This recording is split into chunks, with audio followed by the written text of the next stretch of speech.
ইতিহাসের সবচেয়ে ভয়াবহ দাবানলে পুড়ছে ইসরায়েল। মধ্যাঞ্চলে ছড়িয়ে পড়া আগুন পৌঁছে গেছে জেরুজালেম পর্যন্ত। জারি করা হয়েছে জরুরি অবস্থা। লোকালয়ে ছড়িয়ে পড়ার শঙ্কায় অন্তত 10টি এলাকা থেকে সরিয়ে নেওয়া হয়েছে বাসিন্দাদের। বন্ধ হয়ে গেছে জেরুজালেম তেল আবিবের প্রধান সড়ক। গাজায় বর্বর আগ্রাসী ইসরায়েল নিজ দেশে হিমশিম খাচ্ছে আগুন নিয়ন্ত্রণে, চেয়েছে আন্তর্জাতিক সহায়তা। নির্বিচার বোমাবর্ষণে গাজাকে ধ্বংসস্তূপে পরিণত করা ইসরায়েলের মাইলের পর মাইল এলাকা পুড়ছে আগুনের লেলিহান শিখায়। এক সপ্তাহ আগে দেশটির মধ্যাঞ্চলে ছড়িয়ে পড়া দাবানল আরও ভয়াবহ রূপ নিয়েছে।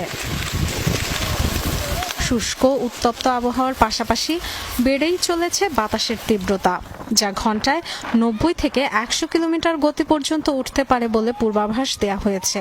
তাই ব্যাপকতা বাড়ছে দাবানলের। প্রবল দাপটে ছড়িয়ে পড়ছে বিস্তীর্ণ এলাকায়।